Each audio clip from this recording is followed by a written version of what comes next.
Alrighty friends, welcome to 1.4 perimeter and area of the coordinate plane. Alright, we are going to start off with what is a polygon, because we have to talk about polygons in the coordinate plane. So a polygon is a figure that lies in a plane and is a closed figure formed by three or more segments called sides. Each side intersects at a vertex. So I'm going to draw right here a quadrilateral. Okay, this is what we typically would call a side, right? We all know that one. And what we would normally call a corner, that's going to be our vertex. Beautiful.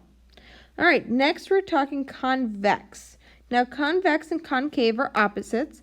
Convex means that all of your vertices are pointing outwards. So, for example, here I'm going to draw a triangle. In other words, you could point an arrow and everything's going to be going out for all of those corners.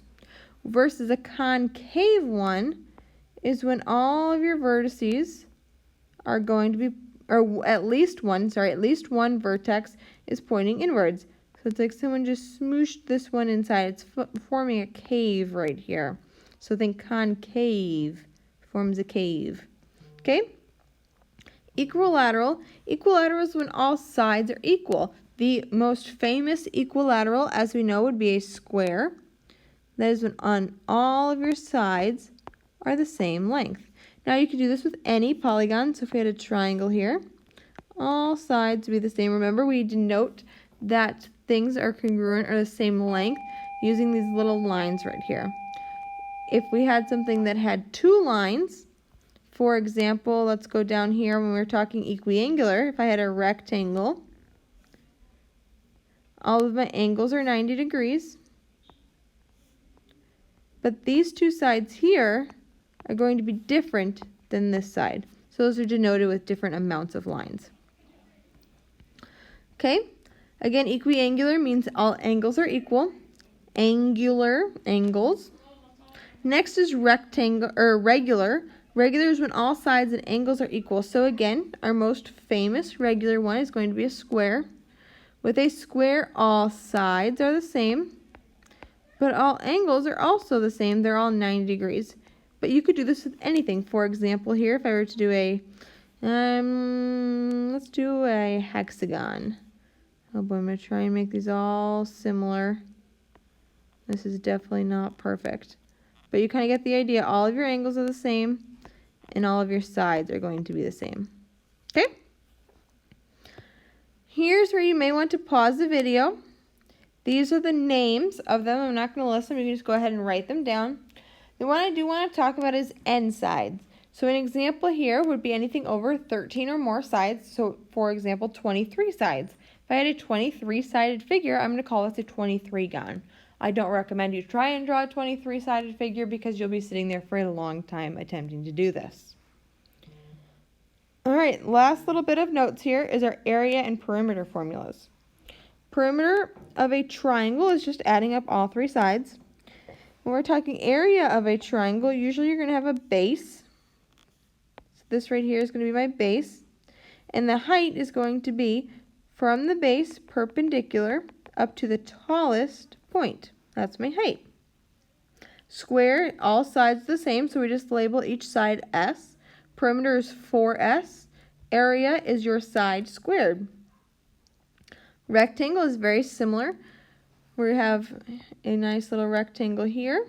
Okay, my length is typically the horizontal one. Width is typically the vertical one. We're doing 2 times my length plus 2 times my width. That's the perimeter of a rectangle. And area is just length times width, or base times height if that helps you out. All right, moving down here for example 1, they want us to classify each polygon by the number of sides and convex or concave. Now be very careful. We're doing it by the number of sides.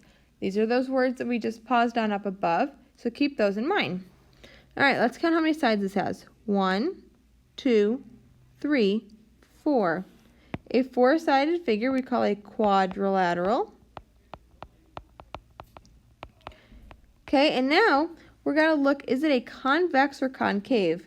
So you see, it's like someone pushed it in here a little bit. So that is a concave quadrilateral. Let's move over here to this second example. Count the sides once again. 1, 2, 3, 4, 5, 6. Six-sided figure we call a hexagon. Okay, so next we got to look, okay, are any of my vertexes pointing inwards? The answer is no, they're all pointing outwards. So this is a convex hexagon. Wouldn't it be weird if this was like what stop signs look like with our little yellow? I wonder if people would stop more if they were yellow. Okay, anyway, moving on. So example 2 and 3, this is where some people struggled on those big ideas because we kind of have forgotten how to plot points. No big deal, let's go over it. So our first number is our x-coordinate, that's our left and right. Our second number is our y-coordinate, that's our up and down. So A is going to be -2, so that means I go left 2 and up 3. Put my little point there and label it A. B is going to be over to the right 3 and down 3. And label that B. And C is going to be to the left 2 and down 3. Label that C. Alrighty. So for this question, they want us to know the perimeter. Well, 2 of my sides are horizontal and vertical, so those are super easy to count. So let's do AC first. So AC is 1, 2, 3, 4, 5, 6. 6 units. Next we'll do CB, again a horizontal one, so it'll be nice and easy to count. 1, 2, 3, 4, 5. CB is 5 units. Now when we're talking AB, we're going to have to use the distance formula. So we got to get out our square root here. And our points are labeled up here, so I'm just going to label them x1 and y1, x2 and y2. Let's plug them in. So we've got 3 minus -2, so that'll be 3 plus 2 squared, plus -3 minus 3 squared. 3 plus 2 is 5. 5 squared is 25. -3 minus 3 is -6. -6 squared is 36. 25 plus 36 is going to be the square root of 61.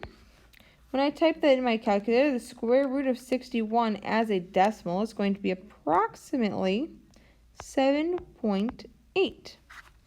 So now again, perimeter, I'm just going to add up all my sides. 6 plus 5 plus 7.8 is going to give me a beautiful number of 18.8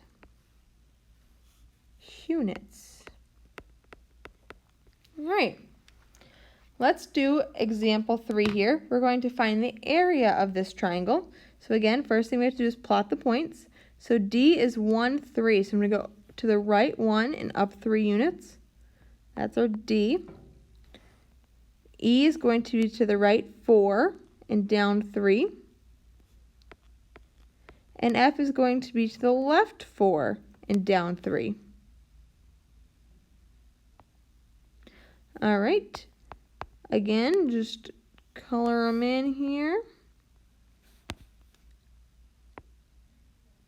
All right, so now we have to count. So again, E to F is going to be our base.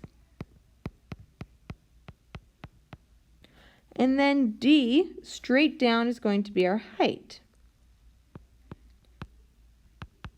Okay, so let's count our base first. 1, 2, 3, 4, 5, 6, 7, 8. So our base is 8. Let's do our height here. 1, 2, 3, 4, 5, 6. Our height is 6. The area formula for a triangle is half the base times the height. Our base we said was 6. Our height we said was 8. Half of 6 is 3. 3 times 8 is going to be 24 units. And because it is the area, we're going to do units squared. All right, nice and short today. If you've got any questions, please let me know. Your assignment is listed above.